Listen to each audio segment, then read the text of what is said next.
All right, welcome into the Five Guys and the Five Reasons YouTube channel. I'm Ethan Skolnick. You can find me at Ethan J. Skolnick and at Five Reasons Sports. We got Alex Donno. You can find him at Alex Donno. He's currently traversing the country. We hope everybody stays safe. That's the important thing here. Trying to squeeze in some content while the internet still exists for a lot of us. We're going to talk about the Panthers and the Heat today, so we'll mix in a little of both. Before we do, want to mention a great sponsor of the Five Reasons Sports Network, our friends over at Better Edge. That's Better Edge with two T's and an O, betteredge.com. Use the code FIV. Excuse me. Now that's Prize Picks. Use the code 5RSN. The code 5RSN. You get $20 to play right away. Of course, Better Edge is legal in the state of Florida. What makes it different for the other sports book that's legal in the state of Florida? Well, here you can find the line that you want, and you don't have to pay VIG to the house. So you just go on their marketplace, check things out. You can see even for Thursday Night Football, they got 43 different orders on there. So again, you can find the line any way you want. You want to go minus 125, minus 150, however it is you want to play it, you can find it on Better Edge. Check it out, betteredge.com. Use the code 5, that's number 5, RSN. All right, let's get to this, Alex.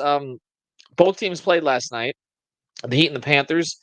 I used to say the winter sports will save us because Dolphin season is typically over with by the time that the Heat start theirs. Which might be the case again this year. We'll see. We'll see. And we did an episode on them getting back to 2 and 3, and we'll see how that plays out. Of course, the Canes are creating a kind of a different storyline this year where there may actually be football to watch even after the Dolphins season, goes down the drain, if that's what ends up happening here.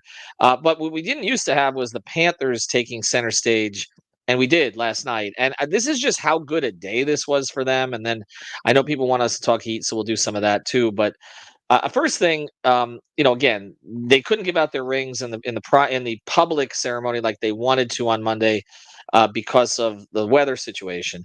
But the players get the rings privately. They're gorgeous, obviously, as you would anticipate. They raise the banner for the fans. They beat Boston 6-4. They announce their primary rival, but a primary rival of late, but a team that they've owned actually when it's mattered, right? Yeah. And in terms of the last two playoffs and winning both those series. And then additionally, they announced that all season tickets are sold for the season. This is a team that was looking like they were going to move a few years ago because nobody would support them here. And then after the game, they announced that Carter Verhaeghe has signed an 8-year extension, which essentially means that they now have locked up for 5 or more years. Okay. Barkov contract is still there. Forsling, who at this point is their best defenseman. Verhaeghe, Reinhardt coming off a 50-goal season. Kachuk, and I'm missing. Oh, and Lundell. They signed to a 5-year extension as a restricted free agent.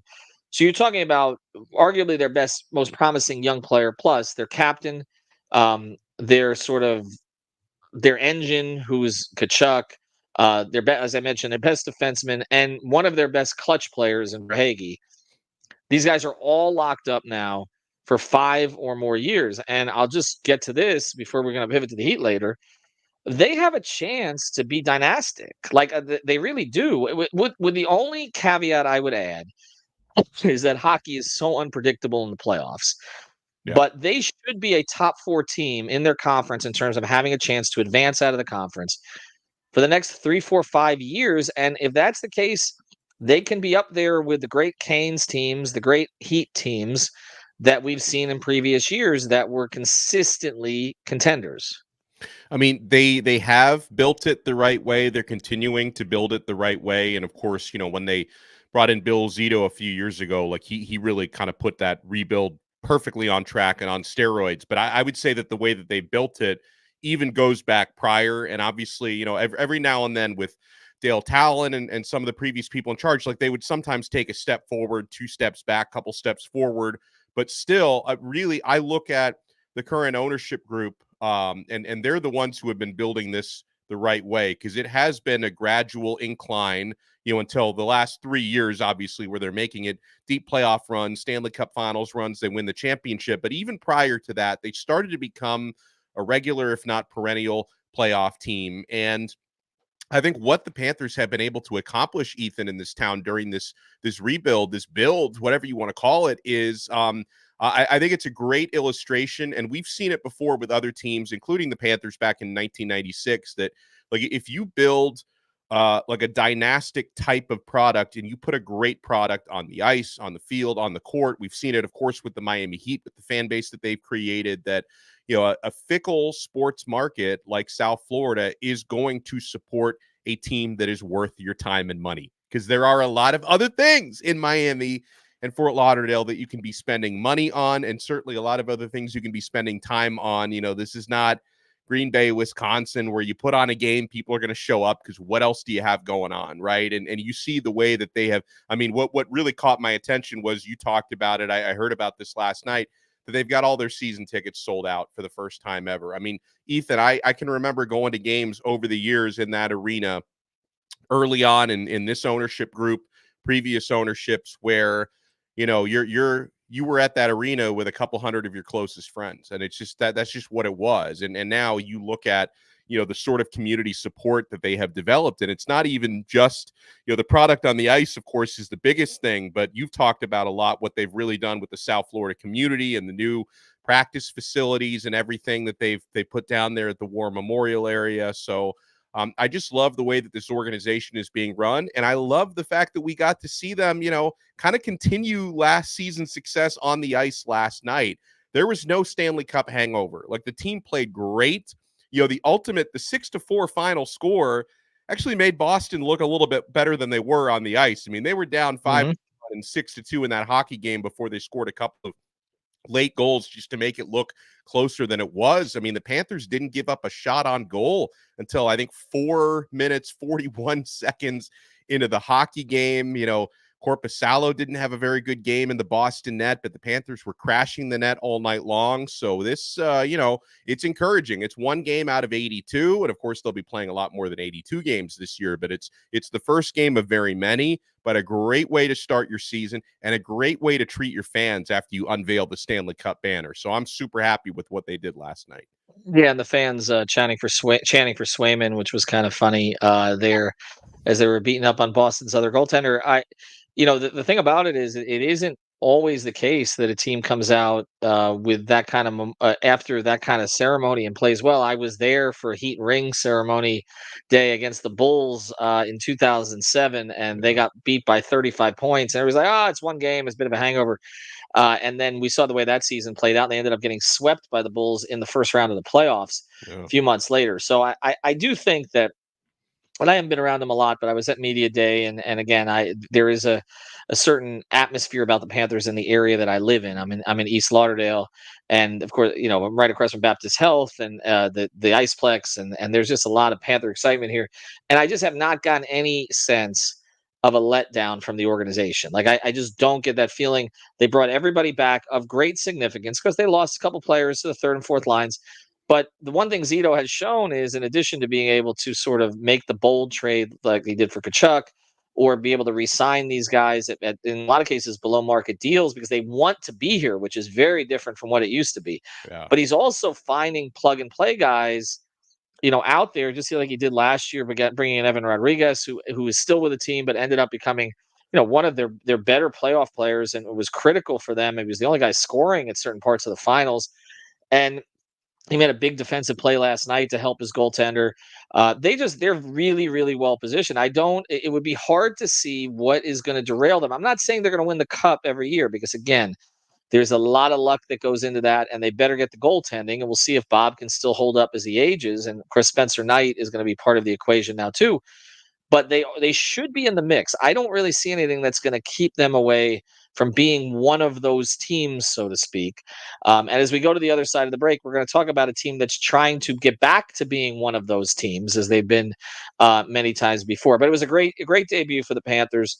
And again, it's people know the names now. That's the big difference. Like, it's not. This isn't just some faceless team. Like, the fans, like, even yesterday, like, Verhaeghe gets signed, and like, okay, Bennett's next, and there is this familiarity with the players in this roster, and I think Panther fans are just fine with running it back. Like, that's the difference between Panther fans and Heat fans. Panther fans run it back until the end of time because they just like this group. They like what Zito's put together, and he's found ways to circumvent, some of the cap restrictions. All right, when we come back, we're going to talk about the Heat specifically. Before we do, we're running extra sponsorship ads with these guys this week because they're so critical to everything that's going on. Water Cleanup of Florida. Our friends Michael, Robert, their team, they're all over Florida right now. They actually were on the west coast of Florida. They were helping clean up after Helene, and now unfortunately there's another storm coming that way. So they're waiting to see when things are safe to come back in there. But they're still, obviously they're based here. They're based in Boca Raton. They service the Tri-County area down here. And if you have any issues, you should still reach out to them because they have a team that can help you out down here as well. It's WCUFL.com. Again, WCUFL.com. We always talk about preventative. This is not the time we're necessarily going to talk about that. We're going to talk about cleanup. So Yeah. we know that things are going to get ugly for a lot of people, particularly if you're near the coastlines.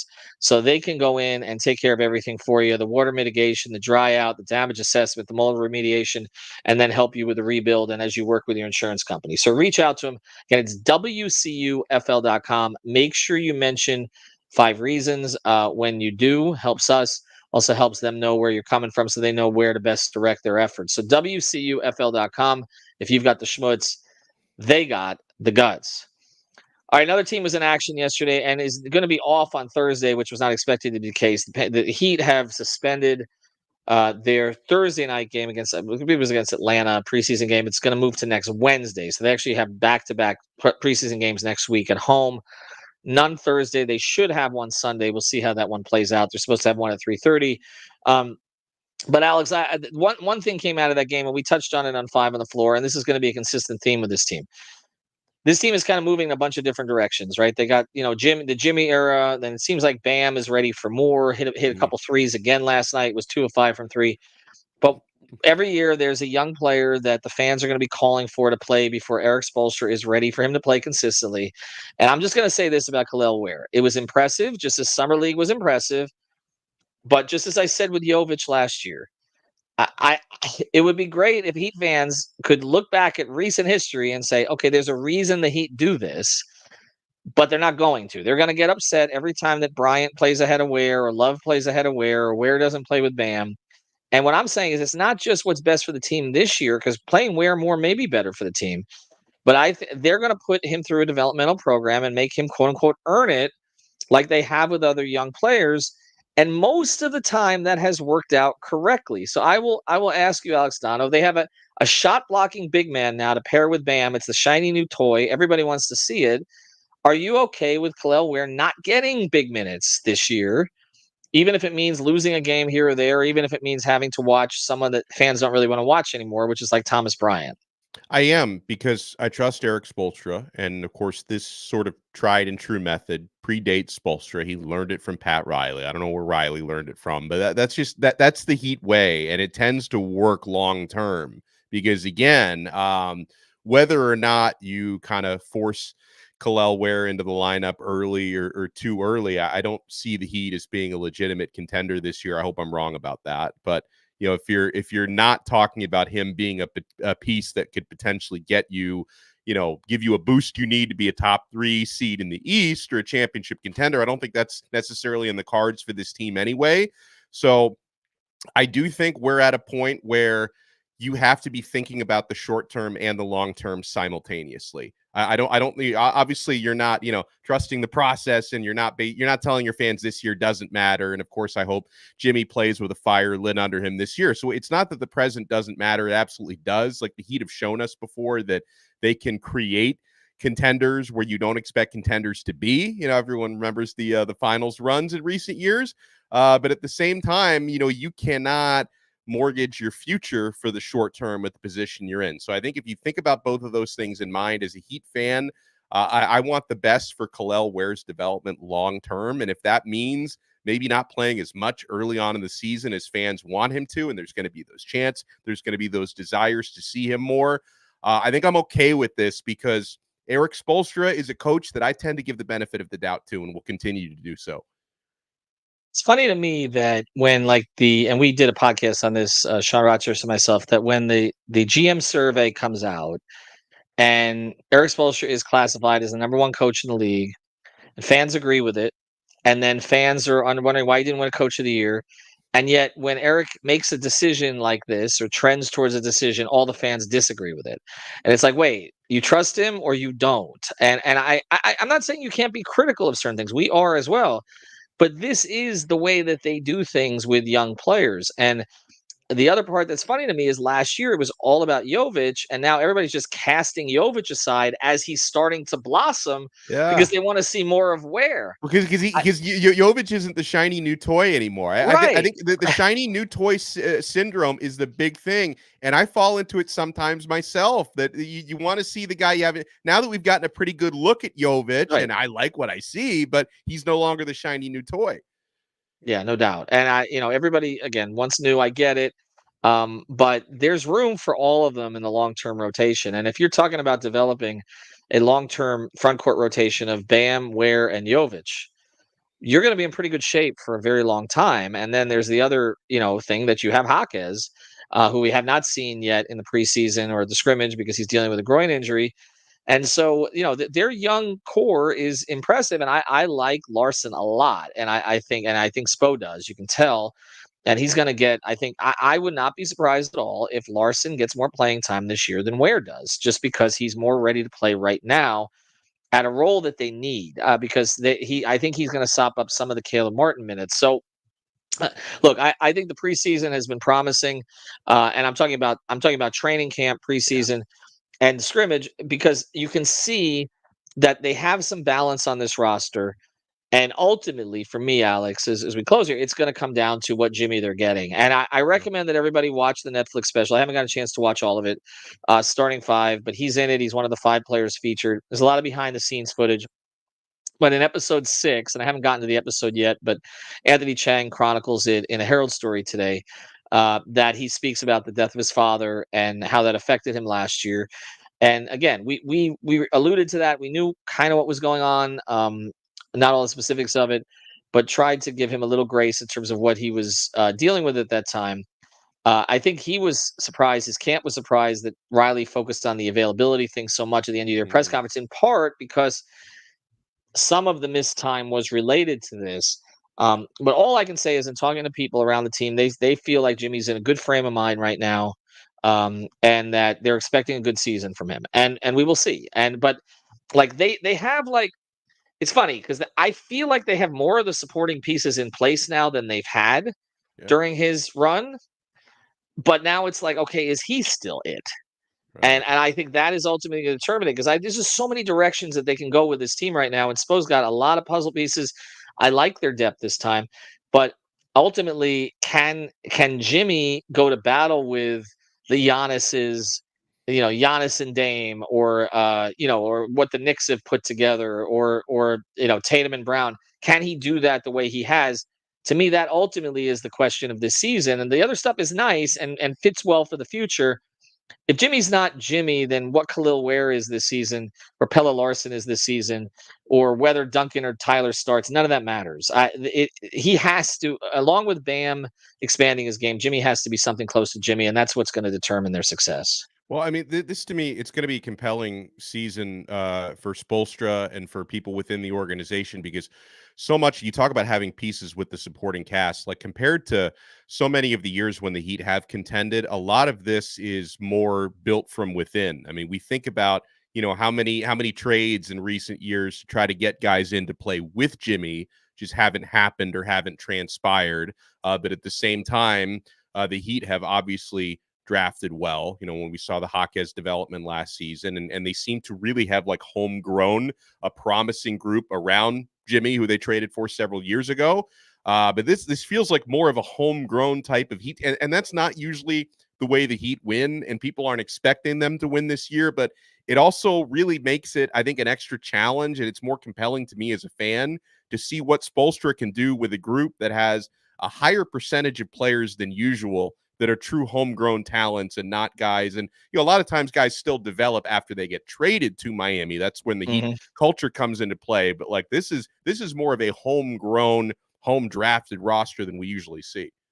I mean, more so, I think, than we've ever seen. I think you'd Yeah. have to go back almost to the 03-04 team where you had Wade and Butler, but you brought in Odom and you had Yeah. acquired Grant and Eddie before that. But it's mostly a homegrown team. I mean, Beasley and Chalmers and Wade were on that one team together, but then of course they moved out Bees for the big three. And I think this team sets up perfectly for a superstar to lead it. And that's where, I think what we may ultimately find this season is that we really like a lot of the supporting pieces, but maybe Jimmy's not Jimmy anymore. And they have to find another Jimmy to be at the top end of it, because maybe Jaquez, and I don't know what's going to happen with Tyler, but Jaquez, Jovic, Ware, and all that, they're really good supporting pieces. At this time, there can be number 2A or 3A or whatever, but they can't be one. And we're still waiting, I think, to see if Bam can be one on both ends of the floor. Adding a 3-point shot will help that. I don't think that Bam's ever going to be a 1A. I could go as far as a 1B, maybe if he's sort of collaborative with somebody else. But what they are doing is setting up a team that can go any direction. And I'll close with this on this part of it. The Heat like to set up rosters with kind of a 5-5-5 dynamic. And by that I mean not counting the two ways. 5 guys under 25 years old, 5 between 25 and roughly 32, and 5 32 and over. And right now they're pretty damn close to it. And actually, what they like to have is more in the middle group if possible, if it's going to be anything, and that's what they have. If you look at their roster right now, guys that obviously, Jaquez Hero is still in the bottom group. In terms of the younger group, they've got Jovic, Ware, Larson. But then you look at the middle group, and Rozier's not quite out of that yet. Bam is still in it. Duncan is still in it.